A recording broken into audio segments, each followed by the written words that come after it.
大家好啊，歡迎收睇攝錄，又係我 Andy。咁啊嚟到呢度咧，咁啊見到成枱都係富士，又係呢個打手時間啦，係咪先？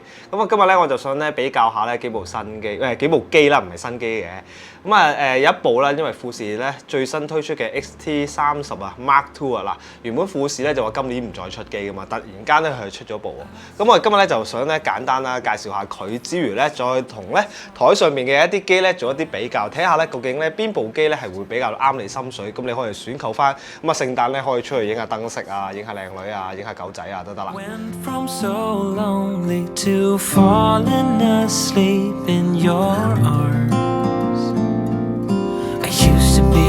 Afraid to fall in love. My past relationship was a disaster, but now I don't care. 'Cause you took my scars, bruises and broken heart.今日嘅比較咧，主要就係由呢個 XT32啦係做主打啦，之後咧就同呢個 XS10 同埋 XE4咧嚟做比較。咁有啲人就會諗點解我唔同 XT4 嚟做比較咧？好簡單，如果你要 4K60 格，要防震，要雙卡，你一定係揀 XT4 噶啦。咁啊，佢係旗艦機，咁其他嗰啲咧都係冇入邊係唔會符合到你嘅，所以我唔特別咧嚇，因為價錢都可爭好遠啊，所以咧我都唔會特別咧攞佢嚟做一個比較嘅。咁我就用翻咧3部咧差唔多嘅價錢啦，差唔多級數嘅咧，同大家咧去分析下。咁首先咧喺未講咧比較之前咧，就講下咧究竟Mark II 啊 XT32 Mark II 同埋 Mark I 咧嘅分別在於係啲咩啦？咁啊外觀上咧基本上咧其實你唔係好分得到嘅。咁啊最主要啦佢有啲咩咧嚟？包括啦第一樣嘢就係個 mon 啦，個 mon 咧係由呢一個104萬像素咧係去到160萬像素。對於咧係 4K 拍攝啦，咁啊即係有高要求想係可以睇得再精細啲嘅人咧，咁呢個 mon 就 upgrade 咗就會係比較適合你啦。咁另外一樣嘢咧就係佢嘅對焦啊更加快啦，差唔多咧可以追貼咧呢個旗艦機咧 XT4 嘅對焦速度喎。咁而另外一樣嘢咧就係佢嘅呢個喺低光環境下嘅對焦，咁咧由呢個-3 EV 咧係可以去到咧係-7 EV 咧都可以做到對焦，不過咧又要配合翻咧係呢個50mm 咧1.0嘅光圈呢支鏡頭咧就可以去到咧去-7 EV 咧低光環境去做對焦啦。而簡單富士就好中意菲林模擬啦，而菲林模擬亦都係取決於買唔買嗰部機嘅其中一個原因。咁 XT30 咧，好多人咧都仲諗緊買唔買，原因就係因為佢冇要 Classic Negative 啊嘛，得16種嘅菲林模擬。咁但係而家咧佢有啦，同 XS10 同 XE4 咧一樣都係有晒18種嘅。咁呢個我覺得已經唔係一個做比較嘅原因啦。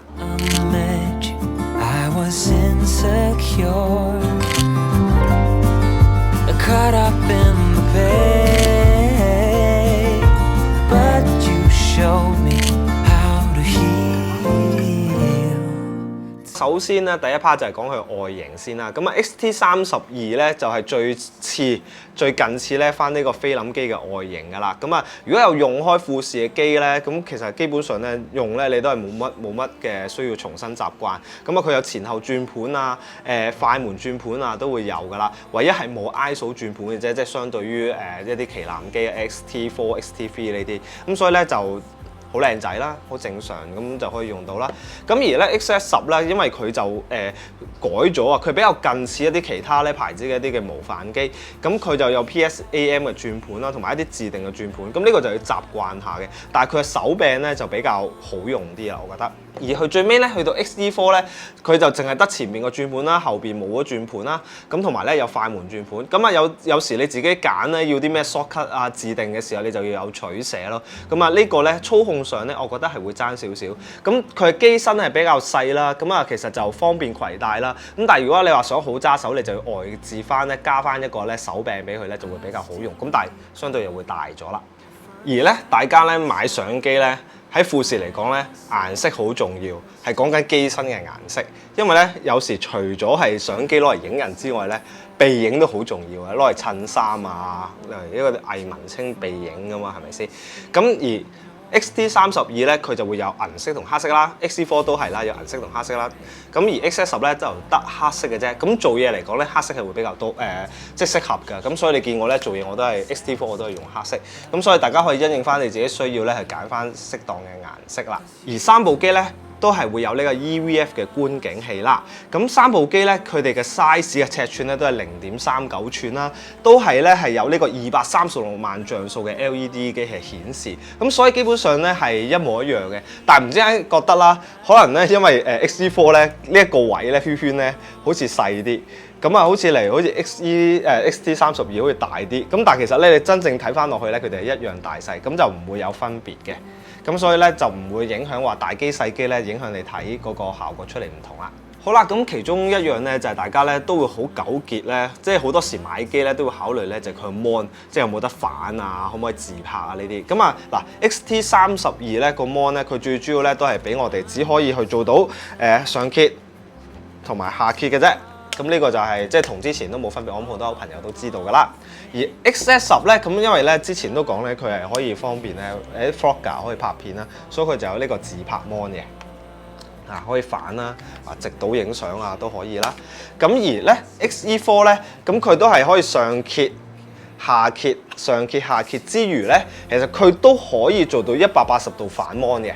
都可以叫做自拍到，咁所以咧，你哋揀嘅時候咧，你都會考慮啦。如果你啲女仔好中意自拍嘅，即係好經常會自拍，或者甚至乎會自拍拍片啊呢方面嘅話咧，咁 XS10或者 XE4咧就比較適合你啲啦。咁但係如果你話主要影相嘅話咧，咁 XT32個 mon 咧都已經非常之足夠啦。而呢三部機咧，咁啊有一個比較點咧 ，XS10係會比較優勝啊，甚至乎旗艦機都冇嘅咧，就係咩咧？就係閃燈啦。嗱 XS10咧就會有呢個閃燈啦。雖然啦好多時我自己用咧都好少用嘅，但係想用起上嚟嘅時候咧，咁你又冇帶一個外置閃燈嘅時候咧，咁佢都會好啲啦。咁如果你識玩嘅，其實咧呢啲閃燈咧都有一啲唔錯嘅效果會玩。咁如果呢樣嘢對於你嚟講係有需要嘅話咧，咁 XS10會幫到你。而對焦系統方面咧，因為三部機咧，佢無論喺個 sensor、CMOS 啊，即係個處理器方面咧，都係一模一樣，係同一個系統，所以佢嘅對焦速度咧都係冇乜分別嘅。咁甚至乎咧拍出嚟嘅畫面咧，其實基本上咧都唔會有任何大分別㗎啦。咁所以呢方面咧，亦都係打和嘅。而三部機咧喺卡槽方面咧，大家都唔使爭啦，大家都唔使諗啦，因為都係單卡槽。咁大家咧都係呢個單卡槽啦。咁啊，而電方面咧同樣都係 MPW126S。咁如果你有多過一部機或者係一 upgrade 嘅機嘅話咧，基本上咧都係用翻一樣就可以啦。咁呢方面咧就冇太大可以話冇分別添㗎啦。咁而拍片方面咧，咁啊其中一樣咧就係佢哋嘅，即係可以拍到係最高嘅呢個規格係幾多啦。咁三部機咧都係可以拍到咧係 4K 30格，咁三部咧都會係有同樣嘅 spec 啦，咁啊所以都係打和嘅。咁如果你問我個人咧，我覺得就會最適合去拍片嘅咧，就當然會係 XS10啦。因為點解咧？佢一樣就會有呢個防震啦。咁啊，所以咧其他機就冇啦。咁呢樣嘢咧，對於咧嚟自拍嘅朋友，例如好似有時我手持去做拍攝，去做 Vlogger 去拍 video 啦，或者一個低光環境啦去做拍攝啦，可能想一個慢快門嘅話咧，有防震咧就會比較適合你啦。I still recall the first time I saw you. I was so nervous to talk. Happened so fast. Went from so lonely to falling asleep in your arms. 如果咧有拍開片嘅朋友咧，都會留意佢嘅呢個連接嘅界面嘅，包括咧有 HDMI 啦或者咪頭啦呢啲啦。咁咧三部機都一樣啦。咁啊佢哋都會有呢個咧HDMI 頭啦 ，mini 嘅 HDMI 頭啦，會有USB-C 啦，會有呢個咪頭嘅。咁三部咧都係如果你話要監聽嘅話咧，你就要佢會附送咗一條咧 USB-C 去3.5mm 插咗落去嚟做監聽啦。咁三部機咧都係一樣嘅，咁所以就冇乜分別嘅。咁而最重要一樣嘢咧，就係咧比較價錢啦，係咪先？呢樣嘢最緊要噶嘛，即係睇下夠錢買邊部係咪先？因為好多人都問我㗎，我究竟買 XT4 好定買 XS10好咧？我話睇你自己需要啦。咁啊，如果你唔需要咁高功能嘅，買部平啲，又可以買多支鏡，富士啲鏡都平啲噶嘛。咁你咪可以多啲嘢玩咯。咁嗱，首先咧講 XT32先。佢嘅 body 咧係正價咧係6999蚊嚇，咁而咧呢個 XS10咧佢當時嘅定價咧係7990蚊，而 XE4 咧佢嘅定價咧就係7480蚊。咁如果你話最平咧就係最新嘅呢部咧 XT32啦。淨係 body 嘅價錢咧，咁啊大家都會知道啦。XT32係最平啦。咁但係如果你都會諗住買鏡頭咧，咁大家可以參考下嗰個比例啦。因為咧機跟鏡去買咧，其實係會抵嘅。例如 XE4 啦，咁佢如果咧去配佢當時咧同時推出嘅一支27mm 2.8光圈嘅一支鏡頭嘅話咧，佢嘅定價係8280嘅啫。咁啊其實咧都幾抵買嘅，如果你買套裝。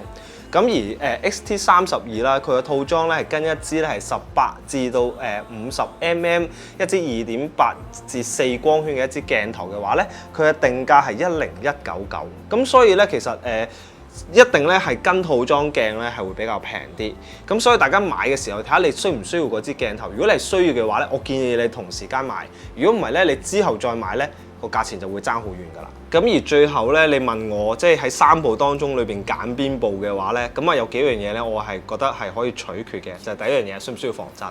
要防震，冇得諗，一定係 XS10㗎啦。因為如果你話拍片啊、自拍需要嘅話咧，你要防震就冇得揀嘅，呢兩部都冇嘅。咁第二樣嘢就係反芒。咁如果你話想要一個係比較全面啲嘅反芒，都係 XS10。OK， 咁一個冇咁全面少少嘅，都可以叫做自拍嘅就 XE4。